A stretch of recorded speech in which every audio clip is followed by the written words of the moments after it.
warahmatullahi wabarakatuh. Halo semua, perkenalkan nama saya Alfian Nur Halimah dengan NPM 24610154. Saya mahasiswa program studi manajemen semester 2 kelas D dari Fakultas Ekonomi dan Bisnis Universitas Muhammadiyah Metro. Tujuan saya membuat video ini adalah untuk memenuhi salah satu tugas ujian tengah semester atau UTS pada mata kuliah AIK 2 dengan dosen pengampu Bapak Heri Cahyono, MPD. Dalam video ini, saya akan membahas tentang hikmah dan manfaat dari mempelajari materi harta dan jabatan dalam Islam, khususnya bagi mahasiswa prodi manajemen. Semoga apa yang saya sampaikan dapat bermanfaat dan memberikan sudut pandang baru bagi kita semua. Sebelum saya menjelaskan hikmah dan manfaatnya, saya akan menjabarkan terlebih dahulu pengertian hakikat dari harta dan jabatan dalam pandangan Islam, yaitu sebagai dan karunia dari Allah. Ini berarti bahwa harta dan jabatan yang dimiliki oleh manusia sebenarnya adalah kepercayaan dan pemberian dari Allah Subhanahu wa Ta'ala. Oleh karena itu, manusia memiliki tanggung jawab moral untuk menjaga, mengelola, dan menggunakan harta serta jabatan tersebut sesuai dengan kehendak Allah yang memberikan amanah. Dalam Islam, harta bukanlah tujuan akhir, melainkan alat untuk mencapai tujuan yang lebih tinggi, yaitu mendekatkan diri kepada Allah dan memberikan manfaat kepada sesama. Oleh karena itu, harta harus dijaga dengan baik, tidak hanya dari segi fisik, tetapi juga dari segi moral dan etika.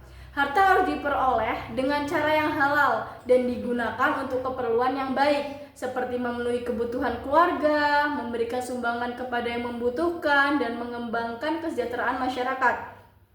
Lalu, sikap yang benar terhadap harta dan jabatan, manusia dapat menjalankan hidupnya dengan penuh kesadaran moral dan etika. Mereka tidak hanya menjalankan tugas dan tanggung jawab mereka sebagai hamba Allah, tetapi juga berkontribusi positif dalam membangun masyarakat yang adil, harmonis, dan sejahtera.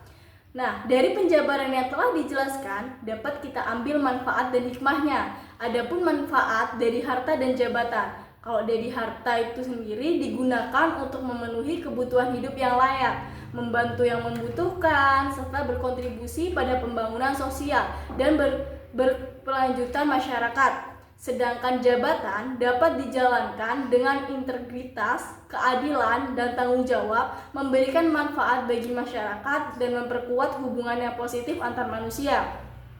Lalu selanjutnya, hikmah yang dapat dipetik dari yang telah dijelaskan adalah bahwa harta dan jabatan merupakan amanah serta karunia dari Allah Subhanahu wa Ta'ala yang harus dikelola dengan penuh tanggung jawab, kejujuran, dan sesuai dengan nilai-nilai Islam. Keduanya bukan tujuan hidup, melainkan sarana untuk mendekatkan diri kepada Allah dan memberi manfaat bagi sesama. Dengan sikap yang benar terhadap harta dan jabatan, manusia dapat membantu kehidupan yang lebih adil, harmoni, dan diridhoi Allah Subhanahu wa Ta'ala. Seperti contohnya, selalu memberikan pedoman etika dalam mencapai harta, mempertimbangkan manusia untuk menghindari praktek-praktek yang tidak etis seperti penipuan, riba, dan penyelewengan untuk memperoleh kekayaan. Maka dari itu, walaupun kebutuhan dan keinginan manusia menjadi pendorong utama dalam mencapai harta, tetapi penting untuk melakukannya dengan integritas, adil, dan mematuhi nilai-nilai moral yang berlaku.